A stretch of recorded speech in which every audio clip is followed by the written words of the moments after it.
আসসালামু আলাইকুম। ঝুমিস ক্রিয়েটিভ ওয়ার্ল্ডে আপনাদের স্বাগতম। এখন চলছে আমের সিজন। চারিদিকে অনেক অনেক কাঁচা আম।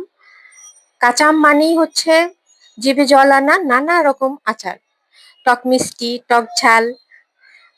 আজকে আমাদের রেসিপি আপনাদের জন্য কাঁচা আমের টক মিষ্টি ঝুরি আচার। তাহলে চলুন আমরা আজকে করি আমের টক মিষ্টি ঝুরি আচার। আমাদের লাগবে কাঁচা আম। আমগুলা একটু ফ্রেশ দেখে নেয়ার চেষ্টা করবেন। আমি আজকে 2 কেজি আমের টক মিষ্টি আচার তৈরি করব।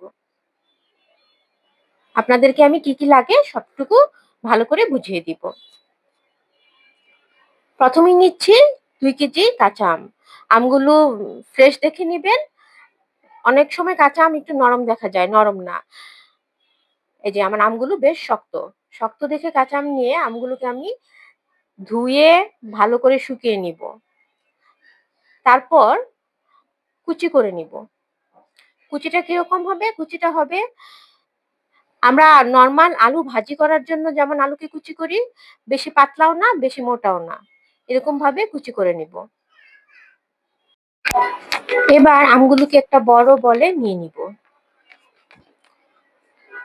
আমগুলো আমরা লবণ মাখাবো। আমি 2 টেবিল চামচ লবণ আমি দিয়ে আমটাকে হাত দিয়ে খুব ভালো করে মাখিয়ে নিব। আমটাকে লবণ দিয়ে এমন ভাবে মাখাতে হবে যেন আমের সবটুকু অংশে লবণ লাগে। এই লবণ দিয়ে মাখানোর কারণে আমাদের আমগুলো থেকে টক ছাড়বে। আমের যে টক ভাবটা লবণ অনেকটা হালকা করে দিবে এবং আমটা নরম হবে। তাই মাখানোটা এখানে খুব গুরুত্বপূর্ণ। আপনাদের এটা ভালো করে মাখাতে হবে।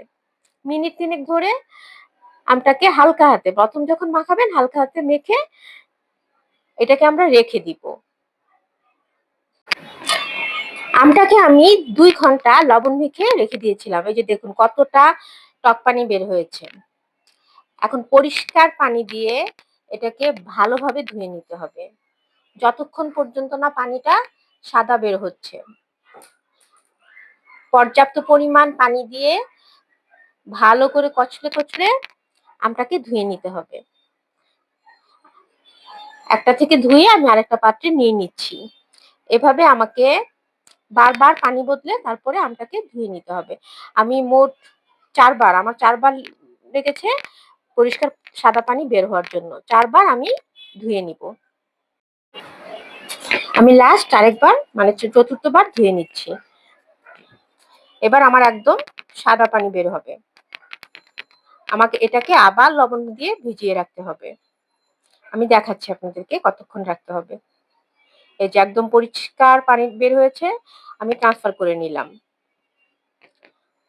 এবার আমি আবার এটাকে 2 টেবিল চামচ লবণ দিয়ে মাখিয়ে নিব। এখনই আমটা অনেক নরম হয়ে এসেছে। দ্বিতীয়বার অবশ্য অত টক পানি বের হবে না, তবু 2 বার লবণ দিয়ে ভিজালে আপনাদের চিনিটা কম লাগবে এবং টকটা বের হয়ে যাবে। এবার মেখে আমি 1 ঘন্টা মতো রাখবো আমটাকে। 1 ঘন্টা পর আম থেকে দেখা যাচ্ছে যে অল্প পরিমাণ টক পানি বের হয়েছে। আগের মতো অত বের হয়নি।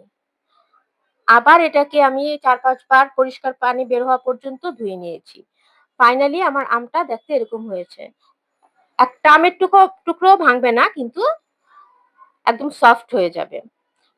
এটাকে আমি পানি ঝরানোর জন্য একটা সুতি কাপড়ে রেখে চিপে পানিটা বের করে নিয়েছি। এখন একটা ছড়ানো পাত্রে ফ্যানের বাতাসে আমগুলোকে শুকিয়ে নিব। আমে যেন কোনো রকম পানি না থাকে। ফ্যানের বাতাসে শুকিয়ে নিব, তাহলেই আমার আমটা 2 ঘন্টা শুকালেই হবে। ঝরঝরে হয়ে যাবে। এবার আমাদের চিনির মেজারমেন্ট।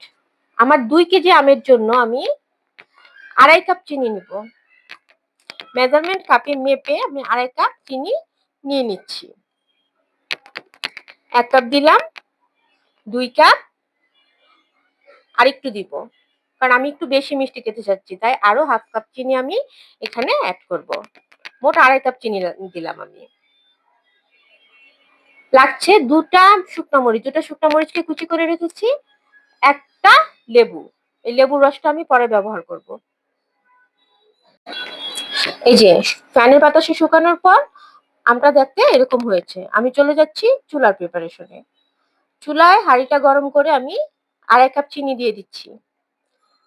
2.5 কাপ চিনির অর্ধেক পরিমাণ পানি এখানে আমি অ্যাড করব, ওই মেজারমেন্ট কাপই। তার মানে আমি 2.5 কাপের অর্ধেক কি, সোয়া 1 কাপ, 1 কাপ আর 4 ভাগের 1 কাপ পানি দিয়ে দিব। চিনিটা ফুটে, চিনিটা গলে আপনার শিরাটা একটা বলক আসলেই আমরা কাজ করতে পারবো। একটা বলক আসা পর্যন্ত অপেক্ষা করছি। বলক চলে আসলে আমি মরিচের যে টুকরোগুলো করে রেখেছিলাম মরিচটা দিলাম। তারপর কাঁচা আমগুলো এতে দিয়ে দিব। অল্প অল্প করে দিয়ে মিশিয়ে নিব, একবারে পুরোটা দিব না। একবারে পুরোটা দিলে নাড়তে সমস্যা হবে, তাই আমি অল্প অল্প করে দিব আর মেশাবো। এবার শিরার সাথে আমটাকে ভালো করে মিক্সড করে নিব। আমি ভিডিওর স্পিড বাড়িয়ে দিয়েছি, কিন্তু আপনারা এত দ্রুত নাড়বেন না, ধীরে ধীরে নাড়বেন। তারপর একটা ঢাকা দিয়ে ঢেকে দিব। 15 মিনিট পর ঢাকা তুলে আমটাকে নিচ থেকে নেড়ে দিব। এই যে দেখুন কালার চেঞ্জ হওয়া কিন্তু শুরু হয়েছে। আমটা আস্তে আস্তে ক্রিস্টাল কালার হয়ে আসতেছে, স্বচ্ছ হয়ে যাবে। হালকা করে নেড়ে আমি এটাকে আবার 10 মিনিটের জন্য ঢাকা দিয়ে দিব। 10 মিনিট পর আমাদের আচারের চেহারাটা এরকম হয়েছে। এখন কাজ হচ্ছে আমার একটু পর পর নেড়ে দেয়া, যাতে নিচে না লাগে, এবং ঢাকা দিয়ে রান্না করা। আমের পানিটা যখন প্রায় শুকিয়ে আসবে তখন আমি ঢাকা তুলে দিব। পুরো রান্নাটা আমার লো হিটে হবে, চুলার আঁচ বাড়ানো যাবে না, তাহলে শিরাটা পুড়ে যাবে কিন্তু আচারটা সিদ্ধ হবে না। আমাদের আচার প্রায় হয়ে এসেছে। কালার দেখেছেন, কালার কিন্তু চেঞ্জ হয়েছে। এবার আমি 1 চা চামচের মতো 5 ফোড়ন দিয়ে দিব। 5 ফোড়নটা দিয়ে খুব সাবধানে আলতো হাতে 5 ফোড়নটা পুরো আচারের সাথে মিশিয়ে নিব। খুব সাবধানে মিশাবেন, বেশি নাড়লে আচারটা গলে যাবে। আমরা চাচ্ছি না আমাদের আচারটা পুরো গলে যাক। আরেকটা টিপস হচ্ছে, আপনি যদি আচারটা বেশি মিষ্টি খেতে চান তাহলে চিনির পরিমাণ বাড়িয়ে দিবেন। আমি একটু টক মিষ্টি খেতে চাচ্ছি, তাই আমি 2 কেজি আমের জন্য 2.5 কাপ চিনি ব্যবহার করেছি। আচারটা হয়েছে কিনা তা পরীক্ষা করার জন্য চামচে একটু শিরা নিয়ে 2 আঙ্গুলের মাঝখানে নিয়ে দেখবেন। এভাবে যদি একটা তার তৈরি হয়, একটা তৈরি হওয়া মানে হচ্ছে আমাদের শিরা হয়ে গিয়েছে। এই অবস্থা আমরা যে লেবুটা কেটে রেখেছিলাম লেবুর রসটা দিয়ে দিব। লেবুর রস দেওয়ার কারণে আমাদের চিনিটা আবার ক্রিস্টালাইজড হবে না। চিনি ক্রিস্টালাইজড হয়ে গেলে আচারটা শক্ত হয়ে যাবে। লেবুর রস দেওয়ার পর আমি চুলা বন্ধ করে দিব।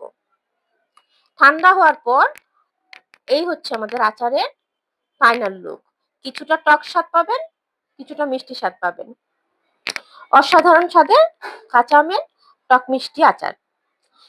রেসিপিটি যদি আপনাদের ভালো লেগে থাকে তাহলে আমাদের চ্যানেলটা সাবস্ক্রাইব করে দিবেন এবং লাইক কমেন্ট করে আমাদের সাথেই থাকবেন, যেন আরো নতুন নতুন রেসিপি আপনাদের সামনে নিয়ে আসতে পারি। আল্লাহ হাফেজ।